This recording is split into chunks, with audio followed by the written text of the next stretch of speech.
come over today to spend some time at the Martins Creek Community Center. It's not too far from our house. Where we live in Brasstown, just the next community over on that side is Martins Creek.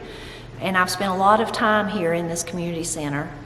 When I was growing up, everything from the once a month Saturday night sing-ins to, if someone was going to have a baby shower, or maybe the 4-H club was going to meet, or any other kind of meeting like that, the community center was where it took place. Just like community center should be, so much a part of our community here in Martins Creek and in Brasstown, and by extension to the whole Cherokee County. This community center has played a really vital role, not just in my life, but when you think about those community workings, like I said, for the whole county. It's been here, it's adjacent to where the Martins Creek School was, the original Martins Creek School that I went to school at. Even Pap went to school there. Of course, then there was no community center here. But over the years, it's played a role in when the school needed extra space to be able to use the community center.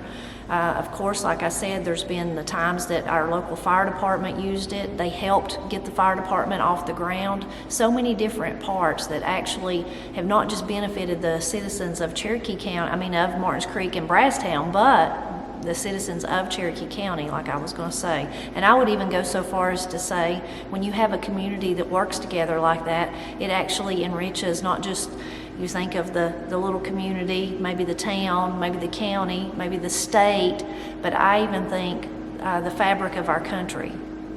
Now, the pandemic that we've all been through for these last 2 years hurt people in so many different ways. Of course, there's the loss of life and the loss of jobs and all those kind of things that you think about. But some of kind of the ones that are not as obvious are places like this community center. So pre-pandemic, it was kind of a bustling place. There was still a lot of interest in being part of the community center because it doesn't just happen by itself. No one's getting paid. It's total volunteer. There was a large kind of group that kind of pitched in and helped when needed, made sure that it run right, made sure that if someone rented it, because you can rent the community center, like I said, for showers, for parties, for different things that you might have. A family reunion, the Coleman reunion in my family was always held here. So those kind of things, but then there needs to be somebody to make sure you have the keys to get in. Needs to make sure that you understand what you can do and what you can't do. And then someone to make sure that it got cleaned up. And if it didn't get cleaned up, then they've got to clean it up. So many different little moving parts. And those parts were all there before the pandemic.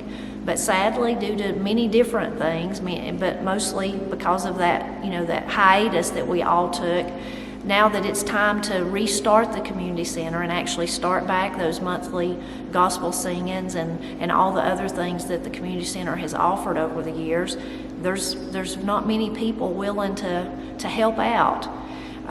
And so I'm going to be doing a series of videos. This is the first one. Primarily, of course, this is for the people in my local area. But even if you live across the country, maybe you live in a different country, I think it'd be interesting for you to see the inner workings of how, I'm all for the modern time that we live in. I'm glad that we don't have outhouses and those kind of things, even though I love to talk about the old ways. But even in today's modern world with all of our amenities, there's a lot of challenges that we face. And this is just one of those challenges where people have things are so busy and there's so many other commitments, and they've got out of the habit of helping the community center. So now it's hard to get back in that habit, after 2 years of not having to worry about that duty, no longer having to have it on your plate. But it would be a shame for us to lose what Martins Creek Community Center has meant to our area. It would be a real shame. And so I hope that I can drum up some encouragement from our local people here who maybe they didn't realize what the community center did. Maybe I can shed a light on that.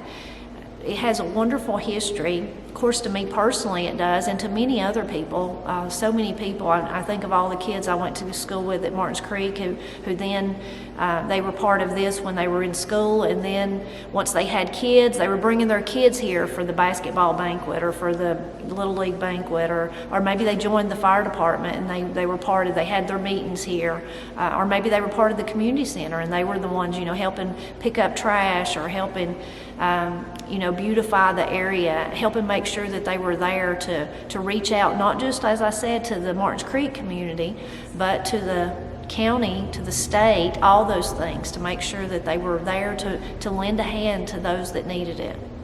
So over the years, there's so many people that played an integral part in the Martins Creek Community Center, and it was started well before I was old enough to ever have any kind of part in it or do anything to help. And I know that I would leave some people out, but I hope to do some interviews so that we'll get to hear more about some of these wonderful people. But in my lifetime, the people that really jump out and come to mind is Fred Williams. He did so much for the community center. AJ and Thelma Martin, they were just the dearest, sweetest couple, and they did so much.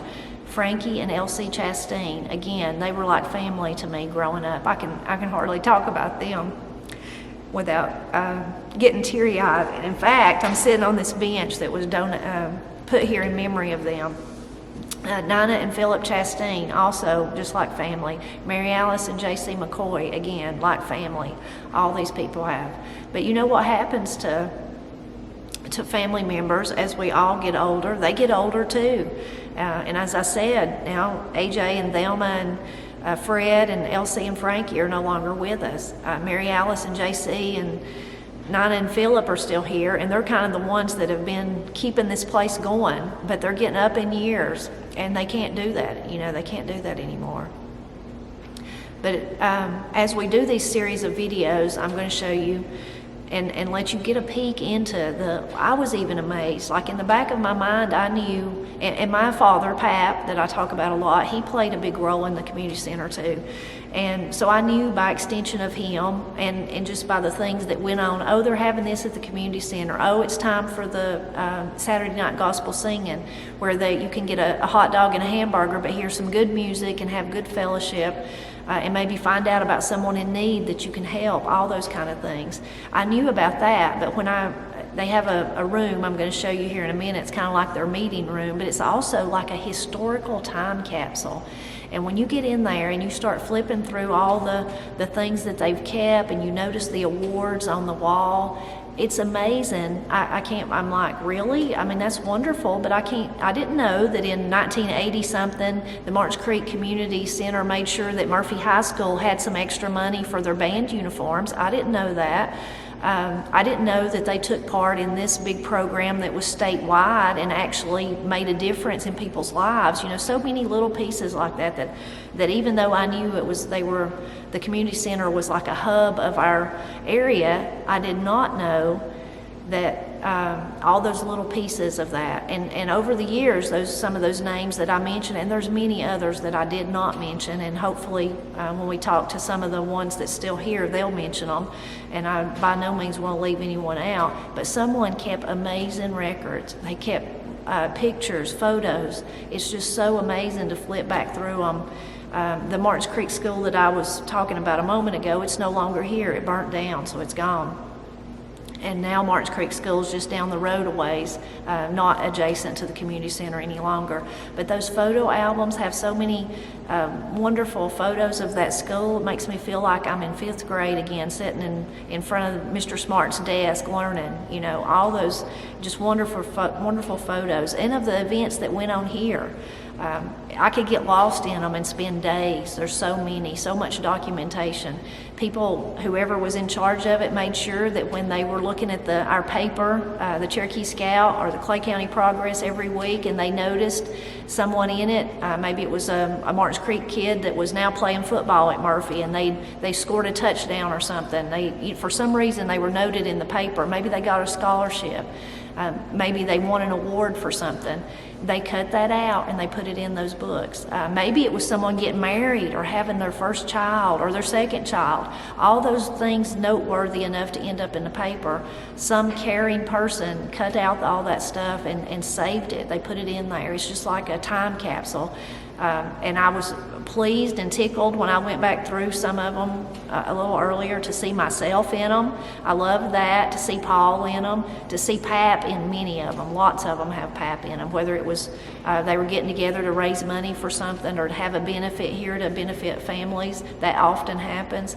The cakewalks, all those kind of things, I would see Pap kind of standing off to the side. Of course, there was many of him and his brother Ray making music. There's tons of those because they were always welcome here and always were willing to come and actually sing, so that then other people would come, and maybe when they would sell hot dogs and hamburgers, that was a way to pay the power bill or to raise funds, like in those days when they were donating to the Murphy High School band.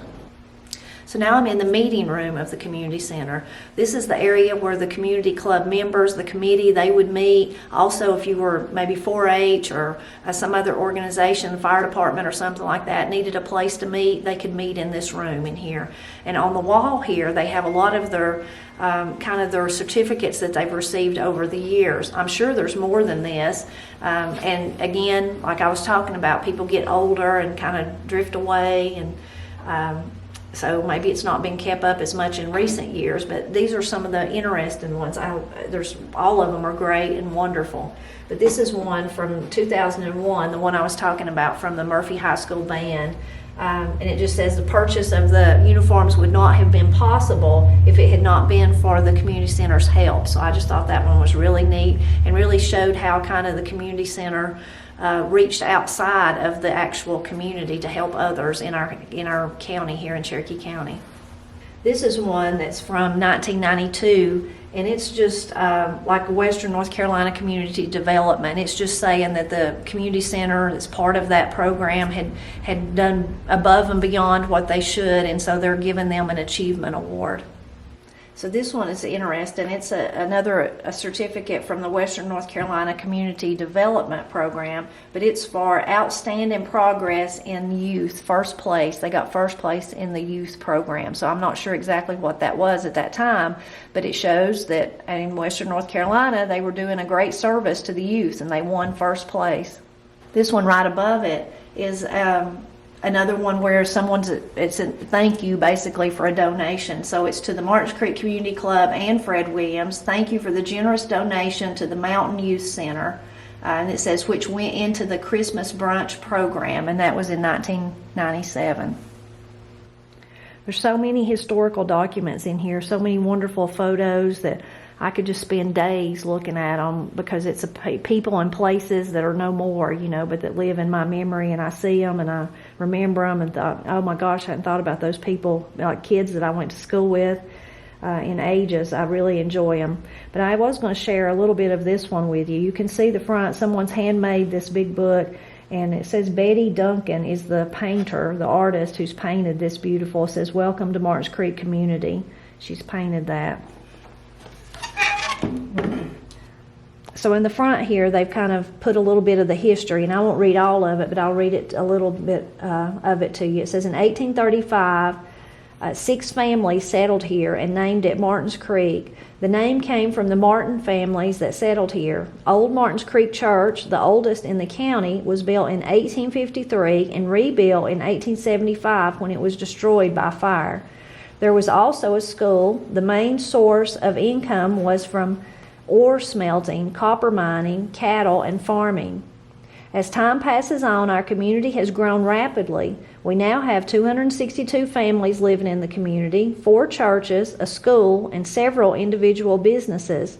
Our community club was formed August 13th, 1975. Actually, that's August 18th, 1975, with more than 50 people attending that first meeting. We have an average of 10 families represented at each meeting. When work, donations, and help is needed, you can depend on Martins Creek residents to be there. We have had another busy year working on the inside and outside of the building, with a lot more work to be done this next year.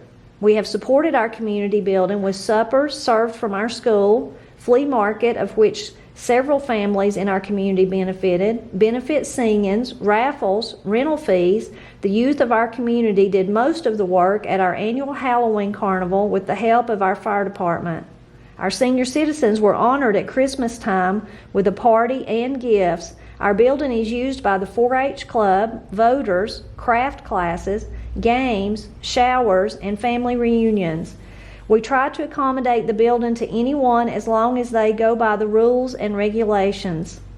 We, the officers, feel the building itself is a big asset to our community and hope the people will continue to use it for the betterment of Martins Creek's community. Here's just a sample of some of the photos, the wonderful photos that's been collected over the years. In this one, hard for you to see, but that's my Uncle Ray and of course Pap, and there's Paul, my brother, and I'm sure Perry's back there behind them. In this one, here's Elsie Chastain that I was talking about. And in this one, you can just see how many people are in attendance. Lots of people. You can see this is, I'm sure, a church choir singing. They often sing at the gospel singings. And then you can see again just how many people were in attendance. And this tells us that that was a gospel singing on August 26th of that year. I'm not sure what year that is. I would guess early 90s. So the obvious question is, what happens if no one, if this series of videos and kind of this plea for help that the community center, the community members that's part of the community center committee there, what if no one answers that? What happens? Well, the actual community building here in Cherokee County, how it works is all the community buildings in each little community, they are owned by the county. So the county would take over the building. That doesn't mean that they would continue the community center. They leave that up to each individual community, whether or not they do it. There is one community center I know of in our county currently that it died out, like what looks like maybe might happen to this one. And so it stays closed up. And what the county uses it for is when voting, for voting, elections. So the primaries, main election, general election. And so each time right before those are about to happen, they try to open it up and see if, the water has ruptured or if it needs to be cleaned, if anything's happened that might hamper those elections happening. And they fix it up and make sure it's good for that. And then as soon as it's over, it's locked back and left again till the next one. Kind of a very sad situation to think of a building just being used twice a year, if it's depending on what kind of elections are going on. So that's what would happen to the one here at Martins Creek. I'm hoping that doesn't happen. What I hope happens is that people decide that they want to help, that they decide they want to be part of it. And if you're a local person and you think, wow, that's worthy, and I didn't know the community center did all that, or maybe I didn't know that the community center needed help, and what can I do? If you'll look in the description below, I'm going to put some contact information where you can contact someone that can tell you what you can do. You could also contact me. You can reach me at Tipper, T-I-P-P-E-R, Pressley, P-R-E-S-S-L-E-Y, that's all together, at gmail.com. You can contact me that way, and I can put you in touch with the right people. Now, I hope, even if you don't live in this area, I hope that you'll think about your local centers and community organizations that need you and your churches and those kind of things, and reach out to them and see if there's something you can do. Sometimes, even if we're not physically able to help, maybe we can help monetarily. The way this community center raises money, the county doesn't provide money for any of those things. They are they're going to get a new roof. The county's going to pay for that, and they need it because there's a lot of damage on the inside that's happened from a leaky roof. But as far as fixing those inside things, they've got to raise the money and figure out how to fix them themselves. I kind of mentioned earlier, I think, and it's that those gospel singings were wonderful to get everybody together and fellowship and have that sense of community. But also it was a way for the community club to actually raise money to pay the power bill, like the lights are on right now. Somebody's got to pay that bill. So they would sell hot dogs and hamburgers and some homemade desserts that were really great, and that's how they would save that money, and that's how they would pay the bills that needed to be paid. And hopefully they could have some fundraisers, especially in years past they did, so that if they did need to, there's some water damage and we need to replace that roof, or the front door's not working exactly right, we need to have it replaced, those kind of things. But any kind of thing like that, that you'd like more information about, please just look in the description below or contact me, give my contact information. And I hope that you'll even if you're you live in another country or on the other side of the country, that you'll be interested in kind of this peek into what's happening right now in southern Appalachia, where I live in my county, with our community centers, kind of the things they're struggling with. Not all of them are. Some of them are really well supported and have a lot of volunteers there ready to take on whatever happens, but there are some, certainly like Martins Creek Community Center, that are struggling. And I hope that we can solve that issue, that we can figure out a way to help them fix it. Coming up next in this little series, I hope, is a video interview kind of with two of those wonderful volunteers who have spent at least the last 25, 30 years volunteering and helping. We can kind of get them to tell us some stories and give us some more information about what it really means to them to be part of the community center, and kind of tell some of the stories about what the community center has meant to the public, to hear in our community, our immediate community of Martins Creek. But also, like I said, I live in Brasstown, but it's meant that to me. And then, the example I give of the high school uniforms, it's certainly been a benefit to our entire county. So I hope you'll come back and help me as I try to help kind of gin up or generate some interest in the Martins Creek Community Center here in southern Appalachia.